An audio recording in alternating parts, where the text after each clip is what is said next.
2012 সালে যুব বিশ্বকাপ দিয়ে শুরু।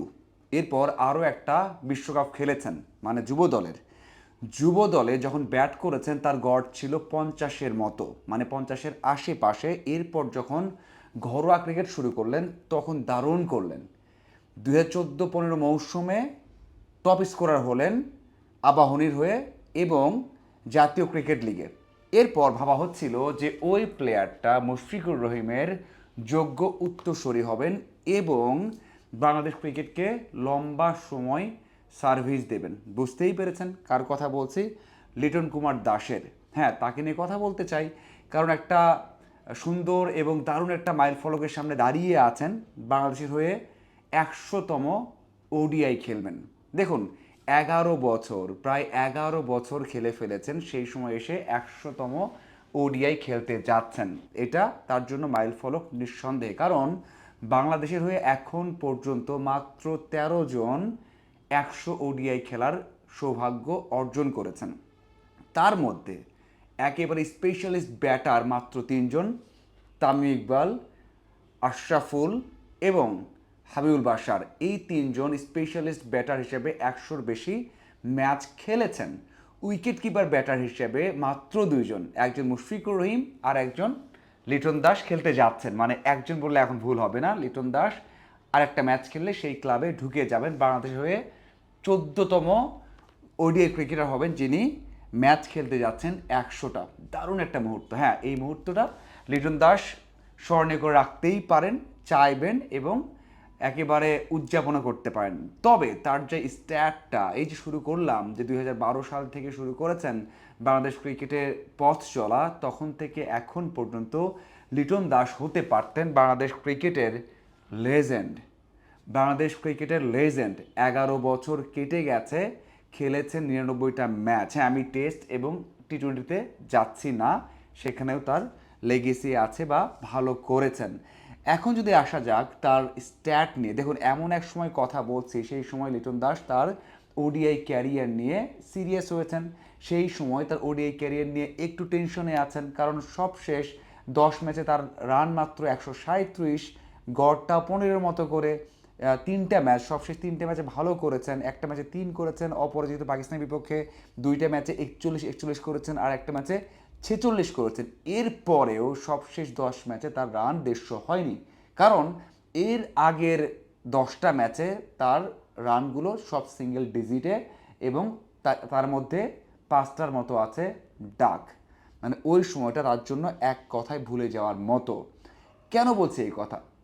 এই জন্যই বলছি যে এই সময়টাতে, মানে এই যে আপনি 99টা ওডিআই খেলেছেন, 11 বছর হলে খেলছেন, এই সময় কিন্তু আপনি একটা দেশের লেজেন্ড হয়ে যাবেন।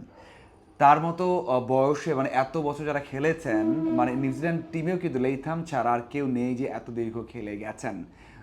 অনেকেই অবসর নিয়ে ফেলেছেন, কিন্তু যারা খেলছেন তারা কিন্তু লেজেন্ড পর্যায়ে চলে গেছেন। হ্যাঁ, অনেকেই আছেন এশিয়ার, তারা হয়তো বা সেভাবে নিজেকে ফুটে তুলতে পারেননি, ভালো করতে পারেননি। তবে লিটন দাস সেই সুযোগটা পেয়েছেন, বেশিরভাগ সময় ইনিংস বড় করার সুযোগ পেয়েছেন। 4 নম্বরে ব্যাট করেছেন, 3 নম্বরে ব্যাট করেছেন, ওপেন করেছেন, বিশ্বকাপ 2টা খেলেছেন। ওডিআই বিশ্বকাপ 2টা খেলা বাংলাদেশের প্রেক্ষাপটে হিউজ থিং। এখন পর্যন্ত 99টা ম্যাচ খেলেছেন, 2700 রান করেছেন, 30 তার গড়, স্ট্রাইক রেট 85, 5টা 100 এবং 12টা 50 রয়েছে। এটা হচ্ছে তার স্ট্যাট। এবং তার বিশ্বকাপ স্ট্যাটটা বলতে চাই, একটু আগে যেটা বললাম, সেখানে তার স্ট্যাটটা শুরু হয়েছিল দারুণভাবে। 19 সালে যার ফার্স্ট ম্যাচ খেলেছেন বিশ্বকাপের, সেখানে 94 করেছিলেন। তখনও কিন্তু আশা দেখেছি যে এই লিটন দাস বাংলাদেশকে অনেক কিছু এনে দিবেন এবং অনেক কিছু করতে পারেন। এরপর সময়টা ভালো যায়নি তার বিশ্বকাপে।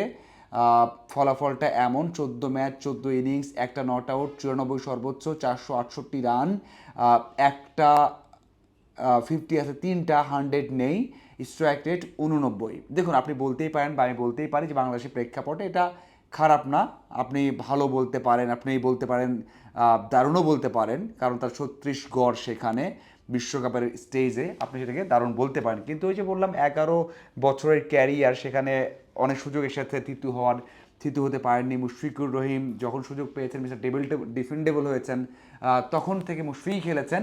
লিটনের চান্সটা ওইভাবে আসেনি। তারপরেও যত সুযোগ পেয়েছেন সেভাবে কাজে লাগাতেও পারেননি। আমরা যদি বছর নিয়ে চিন্তা করি, যখন অভিষেক হয়েছে সেই বছর 9টা ম্যাচ খেলেছেন 15 সালে, 15 গড়ে রান করেছিলেন 168, 17 সালে খেলেছেন 3 ম্যাচে মাত্র 47 করেছেন, 18 সালে 12 ম্যাচে করেছেন 28, 19 সালে 9 ম্যাচে করেছেন 32, 20 সালে করেছেন 3 ম্যাচে 311। তার ক্যারিয়ারের সবচেয়ে বেস্ট টাইম 20 সালে গেছে, যেখানে ওই যে সর্বোচ্চ ইনিংস 176 রান করেছেন জিম্বাবুয়ের বিপক্ষে। আমি নিজে কাভার করেছিলাম, মাঠে ছিলাম সেই ম্যাচটাতে। 21 সালে 11 ম্যাচে 256 কমতে শুরু হয়েছে। 22 সালে 13 ম্যাচে 577, বেস্ট আর একটা বছর, সেখানে একটা সেঞ্চুরি ছিল। এছাড়া 23 সালে 29 ম্যাচে 651, 26 গড়, ম্যাচ খেলেছেন বেশি, গড়টা কমে গেছে। এরপর আবারও খারাপ হওয়া শুরু হয়েছে। 24 সালে 5 ম্যাচে মাত্র 6 রান, 25 সালে 1 ম্যাচে কোনো রান নেই, 26 সালে মানে এই বছর 4 ম্যাচে 131, 43 তার গড়, স্ট্রাইক রেট 82 এবং কোনো 50 নেই। এটা হচ্ছে তার সামারি। এখন আসা যাক কোন দলের বিপক্ষে কেমন করেছে। দেখুন, আমাদের তো সবসময় একটা কনফিউশন থাকে বা টেনশন থাকে যে আমরা সবসময় জিম্বাবুয়ে, আয়ারল্যান্ড, নেদারল্যান্ডস, ওমান এদের সাথে ভালো করি, বড় দলের বিপক্ষে ভালো করতে পারি না। লিটন কেমন করেছেন? লিটনের সবচেয়ে বেশি গড় হচ্ছে, আমরা যদি দেখি সেখানে জিম্বাবুয়ের বিপক্ষে, যেটা হয়তো আমরা প্রেডিক্ট করেছিলাম, 13 ম্যাচে 658 করেছেন, সেখানে সর্বোচ্চ 176 যেটা সিলেটে করেছেন। এছাড়া আমরা যদি বলি সর্বোচ্চ আছে আফগানদের বিপক্ষে 43 তার গড়, 10 ম্যাচে করেছেন 391। অস্ট্রেলিয়ার বিপক্ষে 2 ম্যাচে 56, ইংল্যান্ডের বিপক্ষে 4 ম্যাচে 83, গড় 20, ইন্ডিয়ার বিপক্ষে 11 ম্যাচে 371, 33 তার গড়, আয়ারল্যান্ডের বিপক্ষে 46 গড়, 7 ম্যাচে 278, তার মানে জিম্বাবুয়ে, আয়ারল্যান্ড এবং আফগানিস্তান সর্বোচ্চ। এছাড়া ইন্ডিয়ার এগেনস্টে 33, এটাও কিন্তু ভালো, তাদের এগেনস্টে ভালো করেন, আমরা T20-তে দেখেছি। অ্যাডিলেডে দারুণ একটা ইনিংস খেলেছেন তিনি। এছাড়া আসা যাক পরে নিউজিল্যান্ডের বিপক্ষে সবশেষ ম্যাচে 46 করেছেন, 36 না 46। তারপরেও তার 13 ম্যাচে গড় হচ্ছে মাত্র 11, তার মানে আগের 12 ম্যাচে খুবই জঘন্য করেছেন। পাকিস্তানের বিপক্ষে 7 ম্যাচে 184, 30 তার গড়। সাউথ আফ্রিকার বিপক্ষে 10 ম্যাচে 198, 22 তার গড়, সর্বোচ্চ 50। শ্রীলঙ্কার বিপক্ষে 8 ম্যাচে মাত্র 63, উইন্ডিজের বিপক্ষে 13 ম্যাচে 291। আমরা যদি হিসাব করি তার যে 2700 রান, তার বেশিরভাগ রানই হচ্ছে জিম্বাবুয়ে, আয়ারল্যান্ড, আফগানিস্তান, এবং সেখানে বলতে পারি যে কিছু রান তিনি করেছেন ইন্ডিয়ার এগেনস্টেও। এটা একটা 371 রান। এই যে এই 4টা দলের বিপক্ষে তার রানটা বেশি। এছাড়াও যে বড় দলের বিপক্ষে রান করা, সেই অভিযোগ কিন্তু সত্য, অভিযোগ কিন্তু ঠিক যে বড় দলের বিপক্ষে রান করতে পারেননি বা এখন পর্যন্ত সেভাবে অভিজ্ঞতার পরিচয় দিতে পারেননি। দেখুন, লিটন দাস সবশেষ যে 18 ম্যাচ আছে, 18 ম্যাচে কোনো 50 করতে পারেননি এই পর্যায়ে এসেও। তাকে নিয়ে এই অভিযোগগুলো আছে যে ধারাবাহিকতা রাখতে পারেন না। সবশেষ যেটা বললাম যে 18 ম্যাচে 50 নেই। ইন্ডিয়ার এগেনস্টে সবশেষ যে বিশ্বকাপটা হয়েছে ভারতের মাটিতে, ওখানে 50 করেছিলেন, এরপরে 50 দেখা পাননি। সবচেয়ে বড় সমস্যাটা হচ্ছে যে ফিট থাকেন যখন, একেবারে 100% তখন থাকেন, সেই সময়টাতেও ইনিংসটা বড় করতে পারেন না। মানে একটা ইনিংস শুরু করেন, ধীরগতিতে শুরু করেন অথবা ভালো একটা দারুণ প্রমিসিংভাবে শুরু করার পরে 40, 42, 46 রানে আটকে যান বা আউট হয়ে যান। এই যে সেট হয়ে আউট হয়ে যাওয়া, আপনি যখন 11 বছরের এক্সপিরিয়েন্স নিয়েছেন, আপনি যখন দলকে জেতাবেন, অন্য দলের প্লেয়ারদের থেকেও যখন আপনার অভিজ্ঞতা বেশি, তখন আপনি সেট হলে রান করবেন। কিন্তু লিটন দাস সেটা করতে পারেন না। সবশেষ ম্যাচেও সেটা আমরা দেখেছি। এই যে 100তম ম্যাচ খেলতে যাচ্ছেন, এখন কি চেঞ্জ হবে? চেঞ্জ করা দরকার লিটন দাসের কাছে। এটা আমরা সবাই আশা করি যে লিটন দাসের যে প্রতিভাটা আছে, যেটা করতে পারেন, সেই কাজটা এখন ধারাবাহিকভাবে করুক, এবং এই অভিজ্ঞতাটা কাজে লাগবে না যদি করতে না পারেন। কারণ ওয়ার্ল্ডের অনেক দেশে এমন এক্সপিরিয়েন্স ক্রিকেটার পাওয়া যায় না।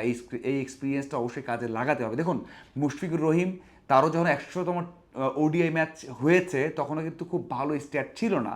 তারও কিন্তু রান 2500 মতো ছিল, স্ট্রাইক রেটও ছিল 72 বা 76, এবং তার সেঞ্চুরি ছিল একটা, এবং তার গড় ছিল 28-এর মতো। ওই যে 100 ওডিআইয়ের পর তিনি নিজেকে চেঞ্জ করে ফেলেছিলেন, নিজের এক্সপিরিয়েন্স কাজে লাগাতে শুরু করেছিলেন, এবং তারপরে তিনি কিন্তু মিস্টার ডিপেন্ডেবল হয়েছেন। সেই কাজটা কি লিটন দাস করতে পারবেন? আপনাদের কি মনে হয়? অবশ্যই জানাবেন। ধন্যবাদ।